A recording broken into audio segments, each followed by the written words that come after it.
युधिष्ठिर जी बड़े संतप्त रहते हैं। महाभारत में विजय तो पाया, हस्तिनापुर के पद को पाया, राज ऐश्वर्य सब कुछ मिला, लेकिन अपने लोग अब नहीं रहे। अपार दुख की पीड़ा से अंदर अंदर कराहते रहते हैं। सगे संबंधियों का विनाश हो गया, घर परिवार उजड़ गया। भगवान श्री कृष्ण ने युधिष्ठिर के शांति के लिए 3 अश्वमेध यज्ञ करवाए, क्योंकि कुल का संहार हुआ है, गोत्र का वध हुआ है, अनेकानेक प्रकार के पापों के प्रायश्चित के लिए 3 अश्वमेध 3 अश्वमेधों का यज्ञ करवाया। 3 अश्वमेध यज्ञ के बाद भी युधिष्ठिर जी के मन को शांति नहीं हुई। यथा पंकेन पंकाम्भासुरया वासुराकृतम् भूतहत्यां तथैवैकां न यज्ञैर्माष्टुमर्हति। युधिष्ठिर जी ने कन्हैया से कहा, प्रभु आपने भले ही 3 अश्वमेध यज्ञ कराए मेरे पापों के प्रायश्चित के लिए, लेकिन मेरे मन को शांति नहीं हो रही। क्यों? क्योंकि जिस किसी राजमार्ग से युधिष्ठिर निकलते हैं प्रजा के कुशल क्षेम के लिए, इनको देख करके बच्चे रोने लगते हैं, माताएं रोने लगती हैं। कितनी स्त्रियां विधवा हो गई, कितने बच्चे अनाथ हो गए। युधिष्ठिर को देखते ही कुछ माताएं अपना द्वार बंद कर लेती हैं। ये वही राजलोभी युधिष्ठिर है, इसके कारण महाभारत हुआ, मेरा सुहाग चला गया। कितने लाखों सैनिक मारे गए, कितनी प्रजा का त्राहि त्राहि हुआ। सज्जनों,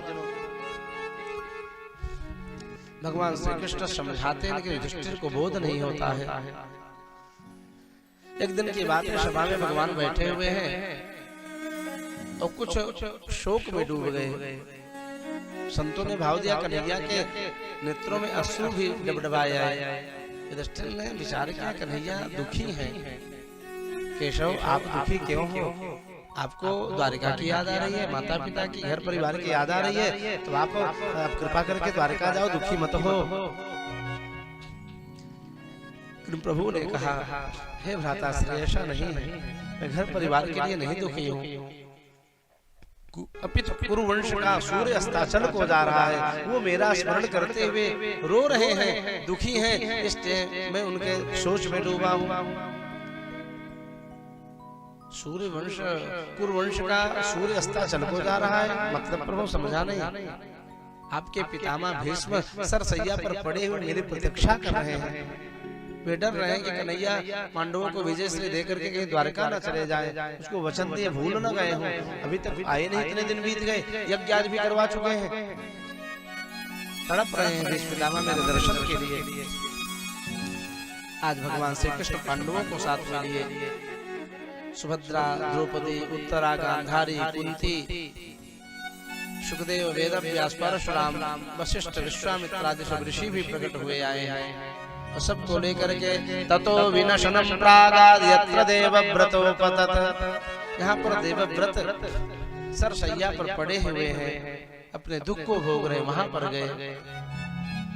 पितामह भीष्म ने पिता के संतुष्टि के लिए, उनको सुखी करने के लिए आज सज्जनों देवव्रत से भयंकर प्रतिज्ञा करने के कारण भीष्म पितामह के नाम से सुप्रसिद्ध हुए हैं।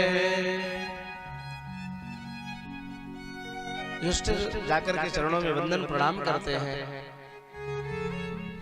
दान धर्मान राजधर्मान मोक्ष धर्मान विभागसः स्त्री धर्मान भगवत धर्मान समासभ्यास योगतः। भीष्म जी परम ज्ञानी है और साथ साथ परम भक्त भी हैं। अपने परम भक्त भीष्म के महिमा को बढ़ाने के लिए भगवान युधिष्ठिर को पास में ले जाकर के उपदेश दिलवा रहे हैं। पितामह ने दान धर्म, राजधर्म, स्त्री धर्म, मोक्ष धर्म के अंतर्गत परम सुंदर विष्णु सहस्रनाम का उपदेश दिया। और ध्यान देना मनोज जी, यदि व्यक्ति गृहस्थाश्रम में है तो उससे अनेकानेक प्रकार के कर्म होते हैं, प्रारब्ध बनता है। उन प्रारब्धों का क्षय जल्दी नहीं होता है, नाश नहीं होता है। जो अनेक प्रकार के कर्म होते हैं, यदि दोष गलती हो गई, उन दोषों के प्रायश्चित के लिए संध्या वंदन ब्राह्मण को द्विज को करना चाहिए, दिव्य विष्णु सहस्रनाम का पाठ करना चाहिए, भगवान नाम का कीर्तन करना चाहिए। इससे पाप नष्ट होते हैं। इधर सज्जनों, आगे पितामह भीष्म ने उपदेश देते देते ये भी कहा कि अपने नेत्रों के सामने पाप नहीं देखना धर्मराज।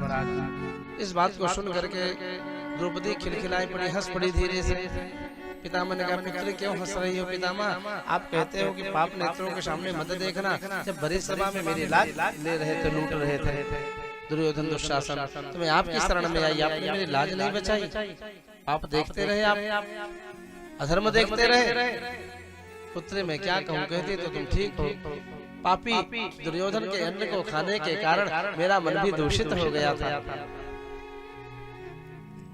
इस प्रकार से पुराणांतर में पितामह भीष्म ने भगवान से एक प्रश्न किया, प्रभु मैं अपने दिव्य दृष्टि के द्वारा 100 जन्म के दिव्य कर्म की गति को देख रहा हूँ। 100 जन्म तक पूर्व में मैंने कभी भी ऐसा पाप नहीं किया, इसका परिणाम मुझे इतनी भयंकर पीड़ा मिले। किस पाप का प्रायश्चित मुझे इस दंड के रूप में मिला है, ये मैं जानना चाहता हूँ। कन्हैया ने कहा, हे पितामह, 100 वर्ष के पहले एक बार आप राजकुमार रूप में थे, वन में आखेट करने गए थे। एक सर्प को आपने अधमरा मार करके और धनुष के नोक से उठा करके फेंक दिया था दूर। वो जाकर के कटीले वृक्ष में गिरा। अधमरा सर्प खून से लथपथ, जब तक प्राण नहीं निकलता तब तक प्रत्येक देहधारी जीवधारी यही सोचते जैसे तैसे हमारे शरीर की रक्षा होगा, मैं बच जाऊं, कोई उपाय करो।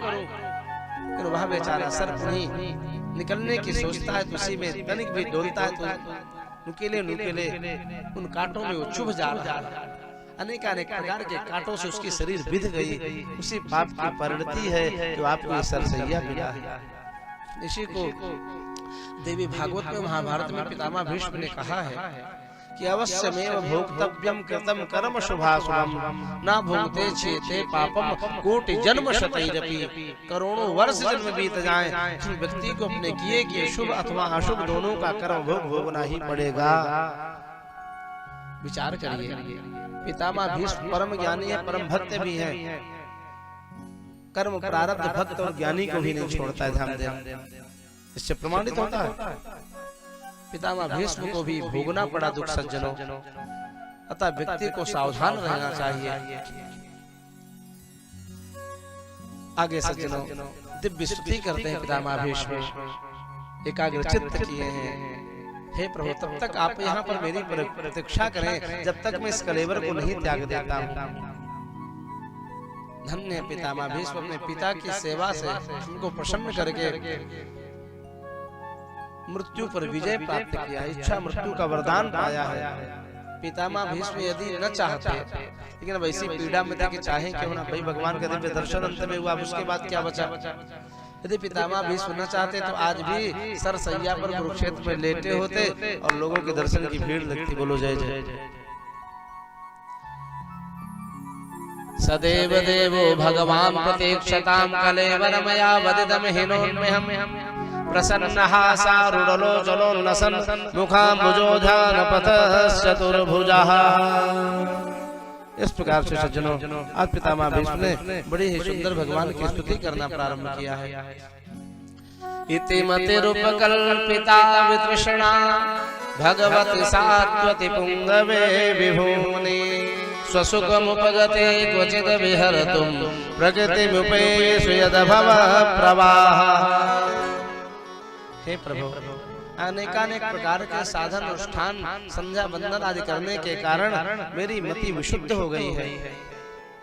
कुछ संतों ने इस श्लोक का बड़ा विचित्र अर्थ किया, भाव दिया। पितामह भीष्म ने भगवान से कहा, प्रभु हमारे पास एक पुत्री है, बिटिया है, वाको सगाई हम आपके चरणन से करना चाहे, सौंपना चाहे। पूरी सभा दंग रह गई। पितामह भीष्म आबाल ब्रह्मचारी है, इनकी पुत्री कहाँ से हो गई। इन सब मौन है, किसी को बोलने की हिम्मत नहीं है। भक्त और भगवान के मध्य की वार्ता हो रही है। आगे श्लोक से स्पष्ट होता है, इति मति रूप कल्पिता वितृष्णा।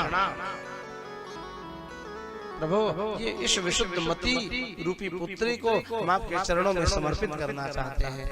अनेकानेक प्रकार के निष्काम साधन अनुष्ठान के कारण मेरी मति विशुद्ध हो गई है, निर्मल हो गई है। और निर्मल मति भगवान को बड़ी प्रिय लगी है, निर्मल मति भगवान को बड़ी प्यारी लगती है।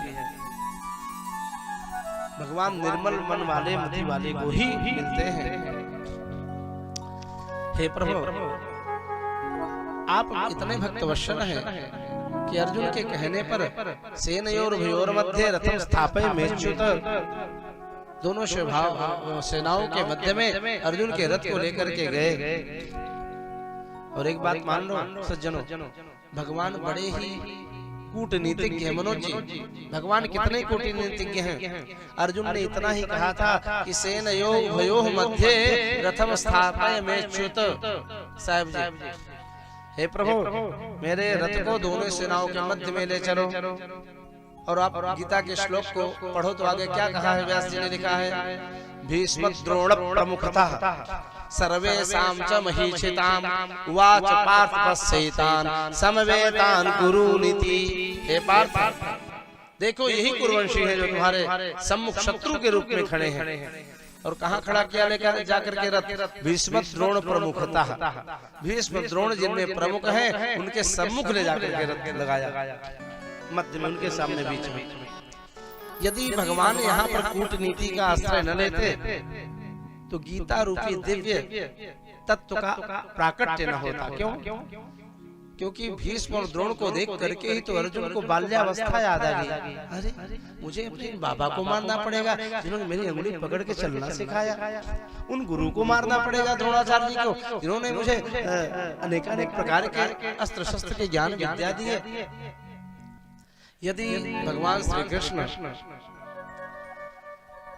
दुर्योधन के सामने, कर्ण के सामने, दुशासन के सामने अथवा शकुनी के सामने रथ को लेकर के जाते तो अर्जुन को तनिक भी मोह न होता सज्जनों, क्योंकि उनको देखते ही क्रोध में लाल हो जाते अर्जुन। ये वही पापी कर्ण है, ये वही दुष्ट दुर्योधन दुशासन शकुनी है, भरी सभा में मेरी द्रौपदी की इज्जत को तार तार किया था।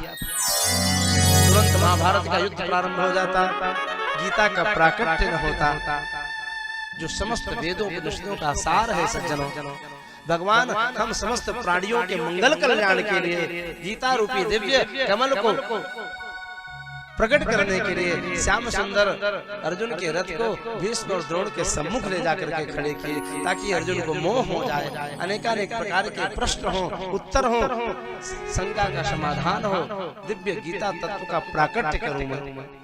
जिस दिव्य वेद वेदांतों का ज्ञान मैंने सांदीपन गुरुजी के यहाँ पाया है, उन समस्त वेद वेदांतों के निचोड़ को निकाल करके श्याम सुंदर ने गीता के रूप में अर्जुन को सुनाया है। बोलो बांके बिहारी लाल की।